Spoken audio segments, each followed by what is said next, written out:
সব মিলে মুরগির বাচ্চা হয়? দুই রকম হয় না? দুই রকম হলো। এখন আমার বন্ধুগণ আল্লাহ পাক তাদেরকে কি হিদায়াত দিয়েছেন দেখেন। 5টি হাঁসের বাচ্চা দৌড়াচ্ছে, সামনে পানি দেখে ঝাঁপ দিয়ে পড়তে যাচ্ছে। মুরগি বলতেছে তোরা যাস না, গেলে কিন্তু তোরা আর বাঁচবি না। কিন্তু এই 10টি মুরগির বাচ্চা ওই পানির দিকে যায় না। এই 5টি হাঁসের বাচ্চা সব করে পানিতে লাফতে পড়ে। একদিনের জন্মানো হাঁসের বাচ্চাও কি ভাই পানিতে ডুবে মরে? বলেন মরে? মরে না। শুধু তাই না, আল্লাহ পাক তাদেরকে হিদায়াত দিয়েছে, মুরগির বাচ্চা সামনে আছে, ছোট্ট কুচি কুচি পাথর আপনি এক মুঠা নেবেন আর খুদ এক মুঠা নিয়ে ওই খুদ আর পাথর মিক্সার করে 10টি মুরগির বাচ্চার সামনে দিবেন। পাথর পড়ে থাকবে, খুদগুলো তারা খুঁটে খুঁটে খাবে। ওই ছোট্ট বাচ্চাকে আল্লাহ পাক এই হিদায়াত দিয়েছে, দেখো আমার পাকস্থলীর ভিতরে এই ছোট্ট লোহার কুচি বা পাথর গেলে আমি হজম হবে না, আমি মরে যেতে পারি। এই কুচির মতো থেকে পরীক্ষা করে করে মুরগির বাচ্চা খুদ তুলে খায়। এই হিদায়াত দান করেছেন মুরগিকে কে? আমার বন্ধুগণ, তাহলে এভাবে দেখা যায় জন্মের সাথে সাথে প্রত্যেকটি সৃষ্টিকে আল্লাহ পাক হেদায়েত দিয়েছেন। আর মানুষকে হেদায়েতের জন্য আল্লাহ পাক রব্বুল আলামিন যুগে যুগে কোরআনুল কারীম এবং নবীদেরকে আল্লাহ পাক দুনিয়ায় প্রেরণ করেছেন। জোরে বলি সুবহানাল্লাহ। এখন আল্লাহ পাক বলছেন আল্লাযীনা ইয়াসতামিউনাল কাওলা ফায়াত্তাবিউনা আহসানাহু উলাইকাল্লাযীনা হাদাহুমুল্লাহ। একটু জোরে কোন আল্লাহু আকবার। আপনাদের আওয়াজ হবে না কখনো নিস্তব্ধ, মুসলমানের আওয়াজ হবে না কখনো ডাউন। মুসলমানের আওয়াজ শুরুই যেমন থাকবে শেষেও যেমন থাকবে। কথা বলেন ঠিক না বেঠিক? আমার বন্ধুগণ, আমার ভাইরা, কোরআনুল কারীম আমরা শুনতে এসেছি। আমি আমার সময়ের ভিতরে আয়াতকে নিয়ে আপনাদের সম্মুখে কিছু কথা বলতে চাই। কোরআনুল কারীম শুনতে, বুঝতে, আমল করতে আপনার আমার কি কোনো কষ্ট আছে, বাধা আছে ভাই? কোনো সন্দেহ আছে ভাই? কোনো সন্দেহ নাই। আমার বন্ধুগণ, কোরআনের পিছনে লেগে থাকবো, কোরআন আমল করব, কোরআন অনুযায়ী জীবন গঠন করব, কোরআনের জন্য সারা রাত জেগে জেগে শুনবো। আপনার আমার জন্য আল্লাহ পাক হেদায়েতের ব্যবস্থা করে দিবেন। কথা বলেন ঠিক কিনা? আমার বন্ধুগণ, মুফাসসিরিন কিরাম বলেন আমরা কোরআনের পিছনে লেগে থাকবো 5 কারণে। কয় কারণে? একটু হাতটা নাড়ায়, ডান হাতটা উঁচু করে দেখান। আল্লাহর ফেরেশতারা আপনাদের প্রত্যেকে একটু দেখান ভাই, হাতটা উঁচু করেন, প্রত্যেকে একটু উঁচু করেন আর হাতটা এরকম বের করে আল্লাহকে দেখান। বলেন কয় কারণে? সবাই বলেন কয় কারণে? 5টি কারণে আল্লাহ পাক রব্বুল আলামিনের কোরআনকে আমরা শুনবো, বুঝবো, মানবো, আমল করব।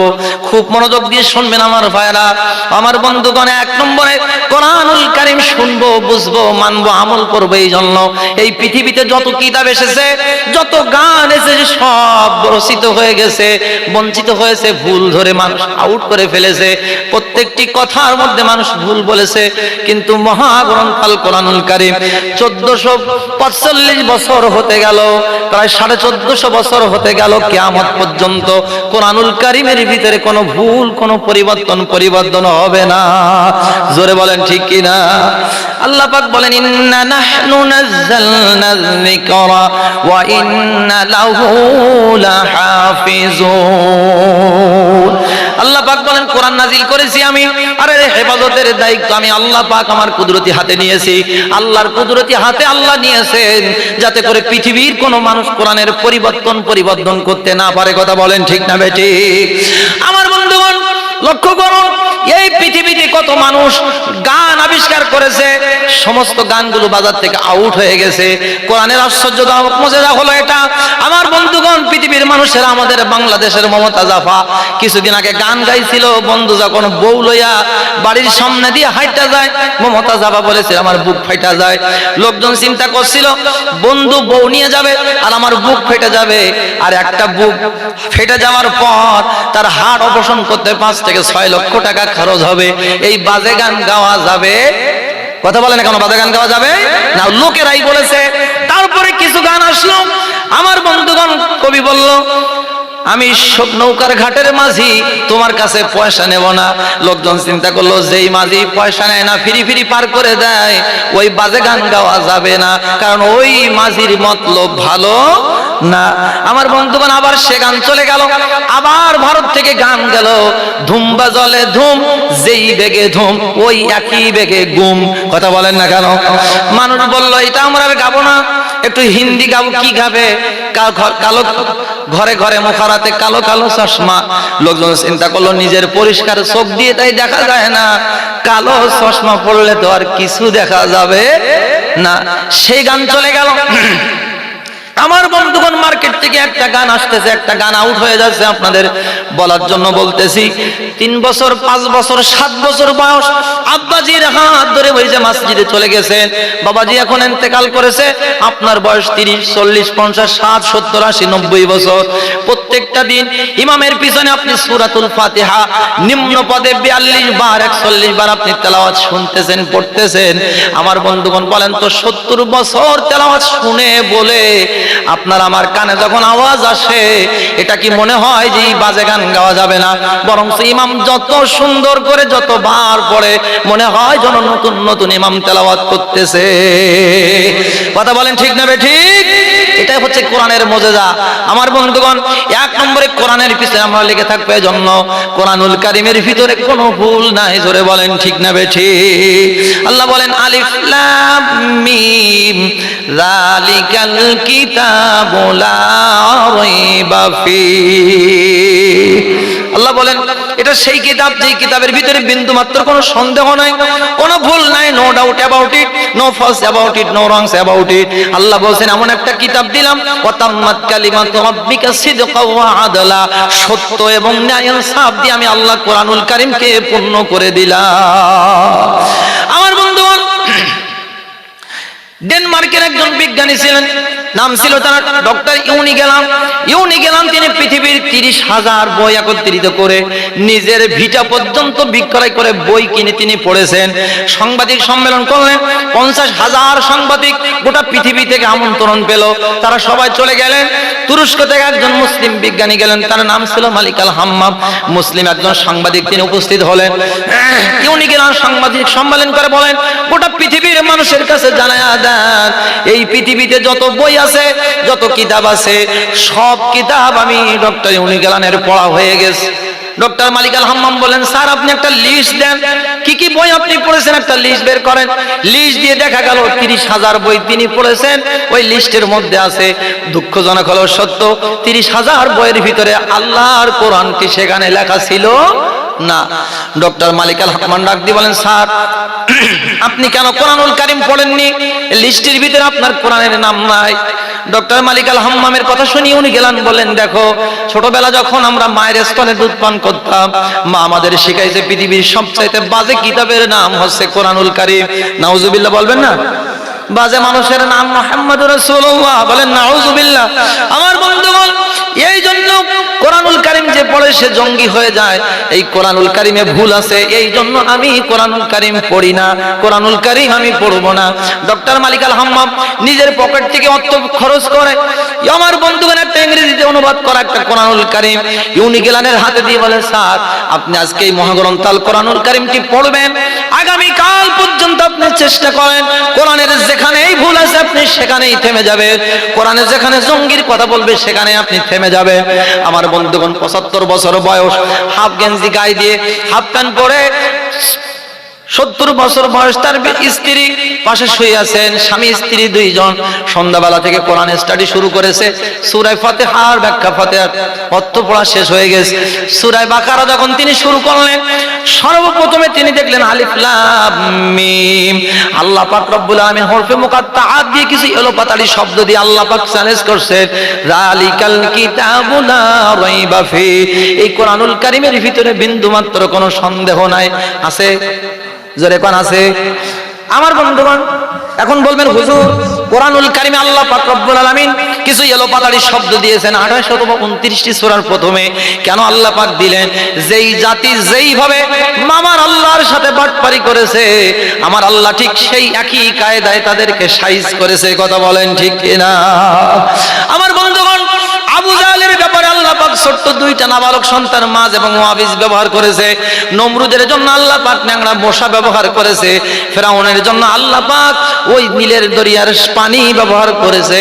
এইভাবে করে যেই জাতি যেইভাবে বাটপারি করেছে, আল্লাহ তাদেরকে ঠিক সেই একই কায়দায় সাইজ করেছে। আমার বন্ধুগণ, মুসা আলাইহিস সালামের জামানায় জাদুবিদ্যার প্রভাব ছিল। এই জন্য ফেরাউন ডাক দিল 60,000 জাদুকর বাহিনী একত্রিত হলো। যখন মুসা আলাইহিস সালাম আল্লাহ পাক রব্বুল আলামিনের কাছে হাত তুললেন, তখন আল্লাহ পাক রব্বুল আলামিনের কাছে বলেন, আল্লাহ আমার একটা দোয়া কবুল করুন, আমার একটা ভাই আছে তার নাম হারুন, তাকে যদি আপনি দিতেন নবুয়াত, দুই ভাই যাইয়া দিতাম ফিরআউনের দরবারে দাওয়াত। আল্লাহ বলেন, মুসা গাট্টি পাত্র গোসা, ইযহাব ইলা ফিরআউনা ইন্নাহু তাগা। আল্লাহ পাক রব্বুল আলামিন বলেন, মুসা যা, তোকে তো নবুয়ত দিলাম আর তোর ভাইকে আমি আল্লাহ পাক পয়গম্বর বানায়া দিলাম। মুসা বলছে, আল্লাহ আমার দোয়া আপনি কবুল করেছেন, এখন আমার দাওয়াত দেওয়া অনেক সহজ হয়ে যাবে, কারণ আমি মুসার জবানটা পাতলা থতলা, কিন্তু আমার ভাই হারুনের জবানটা অনেক পাতলা, সে সুন্দর কথা বলতে পারে। দুই ভাই যায় যখন ফিরআউনের দরবারে দাওয়াত দিছে, ফিরআউনের ৬০,০০০ জাদুকর বাহিনী বড় বড় সাপ বের করেছে, এই সাপ মুসাকে গিলে ফেলবে। আল্লাহর নবী মুসা বলেন, আল্লাহ আমি এখন করব কি? আমার আল্লাহ বলেন, শোনো, ওয়া মাকারু ওয়া মাকারাল্লাহু ওয়াল্লাহু খায়রুল মাকিরিন। একটু জোরে কর না আল্লাহু আকবার। সব কলকাঠির মালিক কে? আল্লাহ পাক রব্বুল আলামিন মুসা নবীকে বলেন, মুসা তোমার হাতে আছে লাঠি আর পায়ের নিচে আছে মাটি, লাঠি দিয়া মাটিতে আঘাত করার দায়িত্ব তোমার, বিশাল জাদুকর বাহিনীর পরাজিত করার দায়িত্ব আমি আল্লাহ। আল্লাহ নবী মুসা আলাইহিস সালাম লাঠিটা আঘাত করলেন, যখন সাথে সাথে বড় একটা সাপ বের হলো, তখন সাপটি হা করেছে, ৬০,০০০ জাদুকর বাহিনীর সাপগুলো গপ গপ করে গিলে ফেলেছে। আল্লাহ নবী মুসা আলাইহিস সালামের সাপ যখন সকল সাপকে গিলে ফেলেছে, জাদুকর বাহিনীরা বলছে, আমরা মুসাকে করেছিলাম জাদু, মুসার সাপ আমাদের হয়ে গেছে জাদুর দাদু, আমরা আর ফিরআউনের দরবারে থাকবো না, মুসার হাতে হাত রেখে কালেমা পড়ে মুসলমান হয়ে যেতে চাই। আমার বন্ধুগণ, ওই জামানায় জাদুবিদ্যা ছিল। আমার নবীর সময় কবি বিদ্যা কবিতা লিখতো, ওই মক্কার কবিরা হাসান বিন সাবেত, ইমরুল কায়েস, এমন বড় জগৎ বিখ্যাত কবিরা আরবি ভাষায় তারা তো পণ্ডিত্য অর্জন করেছিল, পৃষ্ঠাকে পৃষ্ঠা লাইনকে লাইন তারা কবিতা লিখতে পারত। আমার আল্লাহ পাক রব্বুল আলামিন কোরআনের এই এলোপাতাড়ি শব্দগুলো নাজিল করে বলেন, তোমরা এত পণ্ডিতগিরি হইছো, আমার এই কোরআনের ৩টা শব্দের সঠিকত্ব তোমরা ব্যাখ্যা করে দেখো। আমার আল্লাহ পাক রব্বুল আলামিনের এই কোরআনুল কারীমের সামান্য ৩টা হরফের তারা সঠিকত্ব করতে পারে না। জোরে বলেন ঠিক না বেঠি? আমার বন্ধুগণ, ডক্টর মালিক আল হাম্মাম রাতের বেলা কোরআনুল কারীম পড়তেছেন, সূরাতুল বাকারা। স্ত্রীকে ডেকে বলে, শোন, পৃথিবীতে এমন কোন কিতাব আমি দেখিনি যে কিতাবের প্রথমে লেখা আছে কোনো ভুল নাই। প্রত্যেক কিতাবের প্রথমে লেখা আমি লিখেছি, আমার স্ত্রী সহযোগিতা করেছে, আমি অনেক বন্ধু বান্ধব দিয়ে পড়িয়েছি, দেখেছি ভুল হতে পারে, এটা স্বাভাবিক, আমাদেরকে জানালে পরবর্তীতে আমরা এটা শুধরায় নেব। এটা প্রত্যেক লেখক তার বইয়ের পৃষ্ঠায় প্রথমে লেখে কি লেখে না? যারা শিক্ষিত বলে লেখে কি লেখে না? এটা যে লেখে না তার বই কেউ পড়ে না, কিন্তু একমাত্র কোরআন, যে কোরআনে কোনো ভুল নাই। আমার বন্ধুগণ, রাত 2টা বেজে গেছে, কোরআনুল কারীমের সূরা বাকারা পড়তে পড়তে তিনি পেয়ে গেলেন, আত-তালাকু মারওয়াতান ফাইমসাকুম বিমা'রুফ। এভাবে করে আল্লাহ পাক রব্বুল আলামিন তালাকের বিধান দিচ্ছেন। ও দুনিয়ার বান্দারা, কোন নারী যদি তালাক প্রাপ্ত হয় 3 মাস 10 দিন ইদ্যত পালন করবে। কয় মাস বলেন? কয় মাস? এখন 3 মাস মানে ভাই কথা কয় না। আচ্ছা আমার বন্ধুগণ, তার পরবর্তীতে আল্লাহ পাক বলতেছেন, কোন নারী যদি বিধবা হয় তাহলে কয়দিন ইদ্যত পালন করবে? একটু আস্তে কথা বলেন ভাই। কোন নারী যদি তালাক প্রাপ্ত হয় কয় মাস বললাম? কথা কয় না, আমি কি শুনি? 3 মাস 10 দিন। কোন নারী যদি বিধবা হয় তাহলে কতদিন পর ওই নারী বিবাহ করতে পারবে? বলেন বলেন বলেন। 4 মাস 10 দিন। কয় মাস 10 দিন? 4 মাস 10 দিন। মাশাআল্লাহ, কোরআনের জ্ঞান আছে আমার বন্ধুগণ। তিনি দেখলেন একই কায়দা, যেই স্বামী পরিত্যক্ত হলো, তালাক প্রাপ্ত হলো, সে তার যে রোগ, স্ত্রীর স্বামী যার মারা গেল সেই একই রোগ। কিন্তু কোরআনের 2 জায়গায় 2 রকম বক্তব্য কেন? এক জায়গায় 3 মাস, আরেক জায়গায় কয় মাস? বলেন কয় মাস? কয় মাস? আমার বন্ধুগণ, তিনি উঠে বসে গেলেন কোরআনুল কারীমের ভুল ধরবেন, খুব আড়সট করে। আমার বন্ধুগণ ভুল ধরার জন্য লেগে গেছেন। ও বন্ধুগণ, আমার পৃথিবীর মানুষ সারা জীবন চেষ্টা করবে, কিন্তু কোরআনের কাছে তারা বিজ্ঞানের মতো অবাক হয়ে তারা চাতকের মতো চেয়ে থাকবে।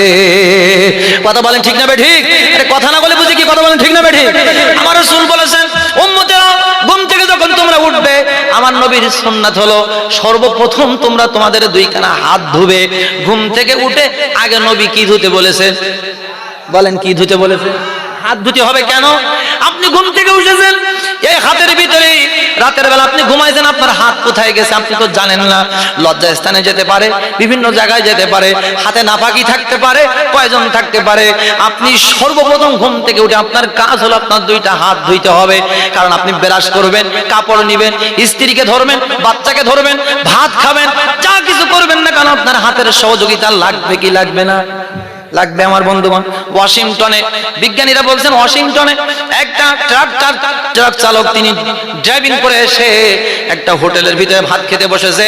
ভাত হাতে নিয়েছে আর মুখের মধ্যে দিয়েছে, গলা পর্যন্ত যাওয়া শেষ, অমনি তিনি ইন্তেকাল করেছে। আধুনিক রাষ্ট্রগুলো হচ্ছে কোনো মানুষ যদি মারা যায়, ফায়ার সার্ভিস, পুলিশ, আমার বন্ধুদের পর ডাক্তার, তিন দলীয় ঐক্যজোট একসাথে আসে। হয় আগুন লেগেছে, ফায়ার সার্ভিস লাগবে, তা না হলে পুলিশ আসবে, কেস আছে, অথবা ডাক্তার আসবে, চিকিৎসা লাগবে। তিন দল এসে পরীক্ষা করছে লোকটা কেন মারা গেল। সব কিছু খুলে দেখা গেল যেই পাতিলার মধ্যে ওই ব্যক্তি হাত দিয়েছে, গোশত বা মাংস বা রুটি নিয়েছে, ওই পাতিলার মধ্যে সামান্য একটু বিষের অস্তিত্ব পাওয়া গেছে। কিসের অস্তিত্ব? বিষ। কিন্তু অন্য খাবারে কোনো বিষ নেই। এই খাদ্যের পাতিলায় যে খাদ্য পড়ে আছে তাতে কোনো বিষ নেই। বিষ আসলো কোত্থেকে? হেল্পারকে জিজ্ঞাসা করলো, বলতো তোর স্যার কি করেছিল? কয় স্যার আমরা দূর থেকে যখন ড্রাইভিং করে আসতেছিলাম, প্রতিমধ্যে গাড়ির টাল খাচ্ছিল, আমার ড্রাইভার সাহেব উঠে দেখে চাকা একটা পাংচার হয়ে গেছে। আমার বন্ধুগণ, বিষাক্ত একটা সাপ এই চাকার তলায় পড়ে পিষ্ট হয়ে চাকায় জড়ায়া ওই পিষ্ট হওয়া চাকাটা ওই বিষটা লেগে গেছে। ড্রাইভার সাহেব, আধুনিক রাষ্ট্র তারা হাত ধোয় না, টিস্যু দিয়ে মুছে তার উপরে খায়। আমার বন্ধুগণ, এই পাংচার হওয়া চাকাটা খুলে একটা সুন্দর চাকা লাগায় ওই চাকাটা তুলেছে। বলেন তো দেখি তার হাতের মধ্যে বিষ আছে না নেই? বলেন আছে না নেই? এখন এই বিষ তার হাতে আছে।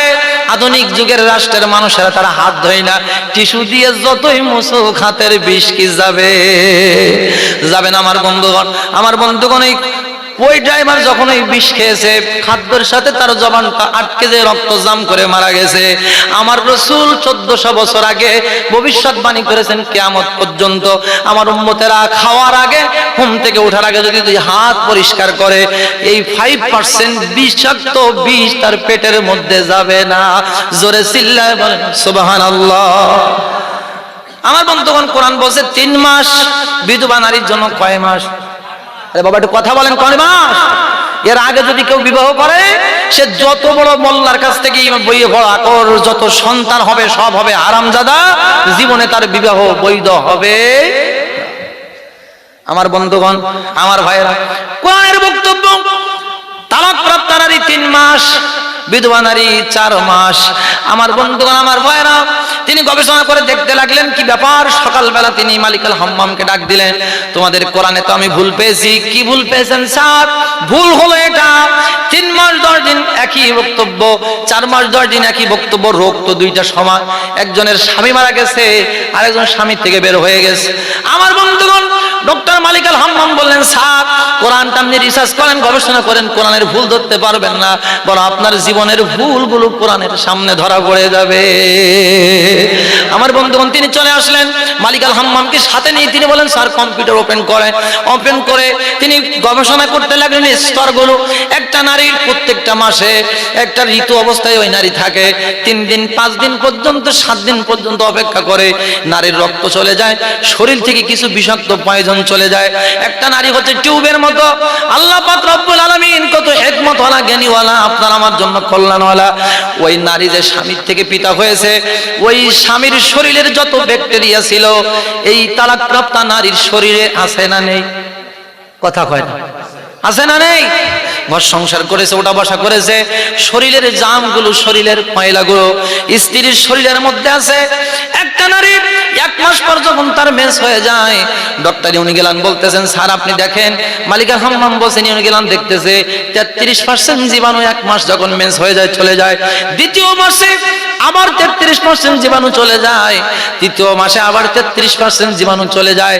আমার বন্ধুগণ, আরো আল্লাহ পাক রব্বুল আলামিন সেফ রাখার জন্য 10 দিন বাড়ায়া দিয়া 3 মাস 10 দিন পর ওই নারী যদি অন্য স্বামীর সাথে বিবাহ করে, পূর্বের স্বামীর কোনো ব্যাকটেরিয়া তার শরীরে থাকবে না। জোরে চিল্লায় বলেন সুবহানাল্লাহ। আমার বন্ধুগণ, তাহলে যেই নারী স্বামী মারা গেছে তার 4 মাস কেন? মালিক আল হাম্মাম বলছে, স্যার একজন স্বামী যখন তালাক প্রাপ্ত হয়ে যায়, নারী কেউ ভালোবেসে দেয় না গন্ডগোল করে তালাক দেয়? কথা বলে না। যে বউ তোমার আমি ভালোবাসি, তোমার আমি তালাক দিলাম, এই কথা কেউ বলে? কেউ বলে না। গন্ডগোল মারামারি করার পর তালাক হয়ে যায়। ও বন্ধুগণ আমার, তালাক যখন হয় ওই নারীর প্রবল ঘৃণা ওই স্বামীর প্রতি হয়। ঘৃণা হওয়ার কারণে শরীর থেকে জামগুলো ময়লাগুলো দ্রুত গতিতে বের হয়ে যায়। কিন্তু একজন নারী যখন স্বামী মারা যায়, ওই নারী শোকে কাতর হয়ে যায়। স্বামীর সারা জীবনের সংসারের কথাগুলো তার মনে ওঠে। ওই স্বামীর বুক ভরা ভালোবাসা নিয়ে চোখের পানি ফেলতে থাকে। 3 মাস 10 দিনে এই নারীর জীবাণু চলে যায়, কিন্তু ওই নারীর শরীর থেকে জীবাণুগুলো বের হতে ওই স্বামীর মহব্বতে আরো 1 মাস সময় বেশি লেগে যায়। এই জন্য আমার আল্লাহ বড় হিকমত আলা কোরআনুল কারিমে আল্লাহ পাক বিধবা নারীর জন্য 4 মাস 10 দিনের বিধান আল্লাহ দান করেছে। নারে তাকবীর। আমার বন্ধুগণ, কোরআনুল কারিমের মতো বড় বিজ্ঞানের কিতাব পৃথিবীতে আর আছে? জোরে বলেন আছে ভাই? আপনারা কি মন খারাপ করছেন? গুরুত্বপূর্ণ তথ্য আছে আমার কাছে। কালো স্বামীর 2 গুণ, খাটো স্বামীর 2 গুণ। কালো স্বামী যাদের কপাল ভালো তাদের, ওমা একটু বসেন, সর্বশেষের দিকে বলা হবে। খাটো স্বামী যাদের, ও ভাই আপনি খাটো হয়েছেন তা কি হয়েছে? স্ত্রী আপনার যতই অপমান করেন, আজকে আমি বলে যাব আশরাফুল ইসলাম হেলালি, খাটো স্বামীর জন্য আল্লাহ 2টা স্পেশাল গুণ দিছে। কালো স্বামীর কয়টা গুণ দিছে? আপনার কথা না বলি কি হবে? কথা বলেন ভাই, কথা বলেন। কয়টা? আমার বন্ধুগণ, আমার কিছু নারী আছে, আমরা যখন মাহফিল শেষ করে যাই আমাদের বলে, হুজুর একটু তাবিজ দেবেন। কয় কেন? কয় স্বামী আমার কথা শোনে না। আমার মা ভালো করে শোনেন, আল্লাহর হাবিব ঔষধ দিয়েছেন, তাবিজ দিয়েছেন, কোন নারী যদি 3টা আমল করে তার হালাল স্বামী কখনো অন্য নারীর কাছে সম্পৃক্ত হতে পারে না। আমার বন্ধুগণ, আমার সেই কথা বলা হবে, দৈনন্দিন নারী জীবনে নারীরা 10টা কাজ করতে পারবে না। আসুন আমরা সেই কথাগুলো সামনে শুনবো। আসুন এখন আমরা কোরআনের আয়াতের তাফসীর শুনি। পড়েন আমার সাথে, বিসমিল্লাহির রাহমানির রাহিম। আমার বন্ধুগণ, আল্লাহ পাক রব্বুল আলামিন বলেন, কোরআন তোমরা শুনবে 1 নম্বরে। এই জন্য কোরআনুল কারিমে কোনো ভুল নাই, কোনো সংশয় নাই, কোনো পরিবর্তন নাই। 2 নম্বরে কোরআনুল কারিম এই জন্য শুনবে, পড়বে, কোরআনের পিছনে লেগে থাকবে। কোরআনের একটা হরফ পড়লে আল্লাহ আমলনামায় 10টা নেকি দান করে দেবে। এখন একটা নেকি কত বড়? লাউয়ের মতো না কুমড়োর মতো? এ বাবা কথা বলেন না কেন? কিসের মতো? তাই জানেন? তা জানবেন না কেন? কি করলেন সারা জীবন? আমার বন্ধুগণ, একটি নাকি কত বড়? আমি অনার্স মাস্টার্স করেছি ইসলামী স্টাডিজে। আমার বন্ধুগণ, তাফসীর এবং ফিকহ 2টা কামিল করেছে। আমার বাংলাদেশের উচ্চ পর্যায়ে যত শিক্ষিত আর শিক্ষা আছে আরবি সেকশনে আমি সব করেছি, কিন্তু এই সমাধান আমি পাইনি। অবসর সময় যখন গেলাম, হাদিসের বড় একটা গ্রন্থ আছে মুসনাদে আহমদ। ইমাম আহমদ ইবনে হাম্বল তিনি 6 লক্ষ হাদিস দিয়ে একটা বিরাট কিতাব রচনা করেছেন। এই মুসনাদে আহমদ পড়তে গিয়ে পেয়ে গেলাম, একটি নেকি সমান তুর পাহাড় যত বড়, একটি নেকির ওজন তার চাইতে বেশি বড়। আমার বন্ধুগণ, তাহলে দেখেন আল্লাহ পাক রব্বুল আলামিনের কোন বান্দা যদি একবার কোরআনুল কারীমের একটি হরফ উচ্চারণ করে, তাহলে 3 × 30টা ওই তুর পাহাড়ের মতো ওজন নেকি হয়ে যায়।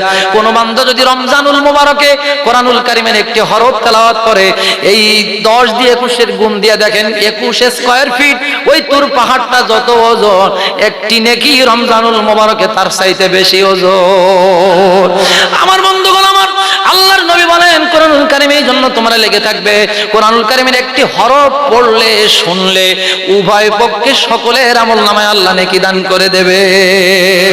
আপনি শুধু চুপ করে শুনলেন, রেকর্ডে শুনলেন, কোরআনের হরফগুলো আপনি শুনবেন, আপনার আমলনামায় শুধু আল্লাহ সওয়াব দান করতে থাকবে। 3 নম্বরে আমার বন্ধুগণ, আল্লাহ পাক রব্বুল আলামিন বলেন, ওয়া হাযা কিতাবুন আনজালনাহু মুবারাকুন ফাত্তাবিউহু ওয়াত্তাকু লাআল্লাকুম তুরহামুন।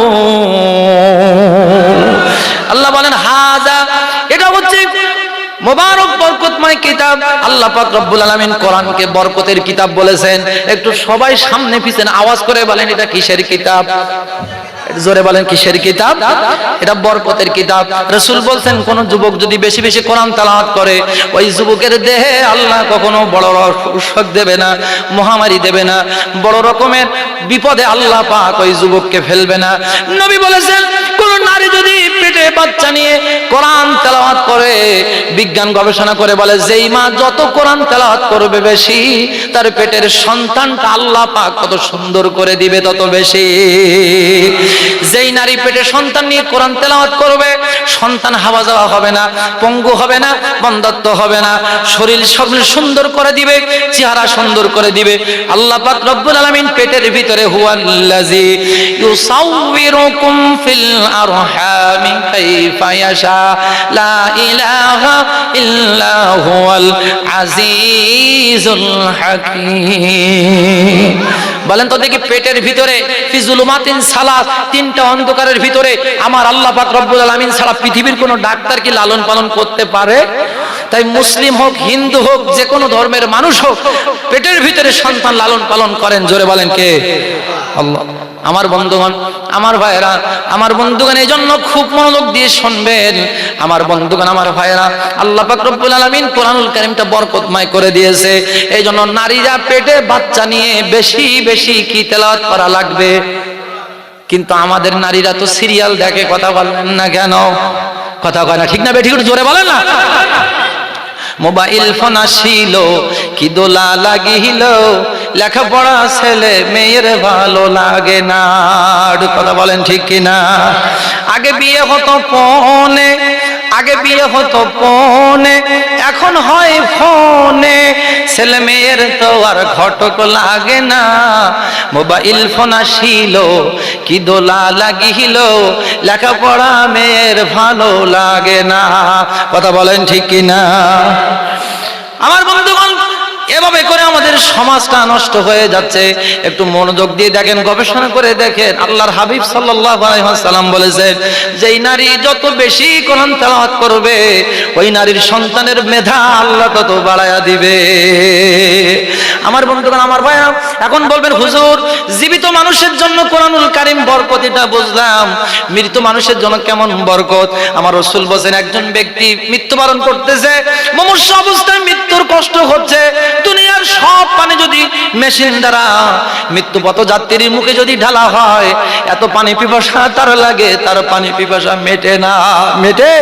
আমার নবী বলেন, এই কষ্টের সময় আজরাইল, আল্লাহর মালাকুল মউত ফেরেশতারা পা থেকে মাথা পর্যন্ত চেপে ধরে জানটাকে বের করার জন্য চেষ্টা করে। জানটা মাথা থেকে পা পর্যন্ত লুকানোর জন্য ছটফট করতে থাকে, জানটা বের হতে চায় না।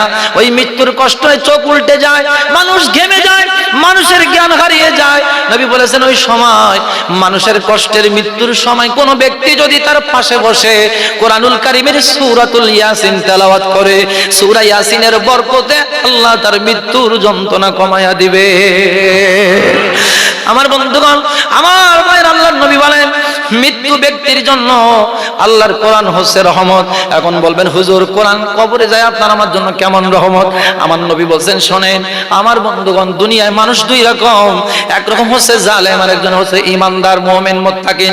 আমার বন্ধুগণ, জালেমরা যখন মৃত্যুবরণ করবে তাদের কষ্ট হবে। নবী বলেছেন, যারা ইমানদার মুমিন মুত্তাকিন কোরআনওয়ালা, একটা ছোট্ট বাচ্চা যেমন মায়ের স্তনে দুধ পান করতে করতে ঘুমায়া যায়, মাস্তে করে স্তনটা ছাড়া নেয়, ছোট্ট বাচ্চাটি কি টের পায়? ছোট্ট বাচ্চাটা টের পায় না। আমার নবী বলেছেন, মুমিনের জানটা ঠিক তেমন করে বের করা হবে। মায়ের স্তন থেকে, সন্তানের মুখ থেকে স্তন সরায় নিলে যেমন টের পায় না, মুমিনের জানটা আল্লাহ আসানের সহিত বের করবে, কোরআন ওয়ালার আযাব হবে না। আমার নবী বলেন, কবরে যখন শোয়ানো হবে, কবরে শোয়ানোর সাথে সাথে পৃথিবীর এক প্রান্তের মাটি আরেক প্রান্ত দিয়ে ওই কবরের মধ্যে যখন আযাব দিতে যাবে, সবুজ রঙের ছোট্ট একটি পাখি, তার দুইটা ডানা মালায়া দুই পাশের মাটি কেমন ভাবে মজবুত করে ধরবে, ছোট্ট পাখিটা এমন ভাবে বাধা দিবে, দুই প্রান্তের মাটি মুর্দাকে আযাব দিতে পারবে না। কবরের মাটি যখন ঘামান্ত হয়ে যাবে, জবাব আসবে, আওয়াজ আসবে, কি রে পাখি, এত শক্তি তোর কাছ থেকে কেমন করে আসে? আমাদের তো তুই আযাব দিতে দিস না। ছোট্ট সবুজ রঙের পাখিটি আওয়াজ দিয়ে বলে, আমি পাখি না।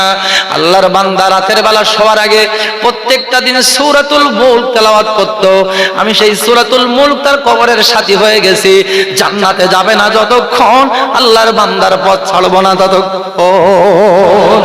আমার নবী বলেন, একজন ব্যক্তির কবরে আযাব হচ্ছে, কবরের মুর্দার জন্য কোরআন কেমন রহমত। আমার নবী বলছেন, তার কবরের সামনে দাঁড়ায়া কোন ব্যক্তি যদি সূরাতুত তাকাসুর তেলাওয়াত করে, আল্লাহ তাআলা কোরআনের তাকাসুরের বরকতে রাত আর দিন 24 ঘন্টা কবরের আযাব আল্লাহ বন্ধ করে দেয়। নারায়ে তাকবীর, জোরে বলে নারায়ে তাকবীর। কোরআন আছে যেখানে, জোরে ভাই আমরা আছি, নারায়ে তাকবীর। কোরআন আছে যেখানে, আমার বন্ধুগণ, আমার ভাইরা, আমার বন্ধুগণ, কোরআনুল কারীম শুনলে, বুঝলে, মানলে লাভ হবে না লস হবে? জোরে বলে লাভ হবে না লস হবে? তাহলে এবার জবান খুলে আমার সাথে তেলাওয়াত করেন, বিসমিল্লাহির রাহমানির রাহিম। ইয়া আইয়ুহাল্লাযীনা আমানু ইসবিরু ওয়াসাবিরু ওয়ারাবিতু ওয়াত্তাকুল্লাহা লাআল্লাকুম তুফলিহুন। জোরে কই আল্লাহু আকবার। আমার বন্ধুগণ, আল্লাহ পাক বলেন, ইয়া আইয়ুহাল্লাযীনা আমানু, ও আমার আদরের বান্দারা, ঈমানদারেরা, ইসবিরু, তোমরা সবর করো,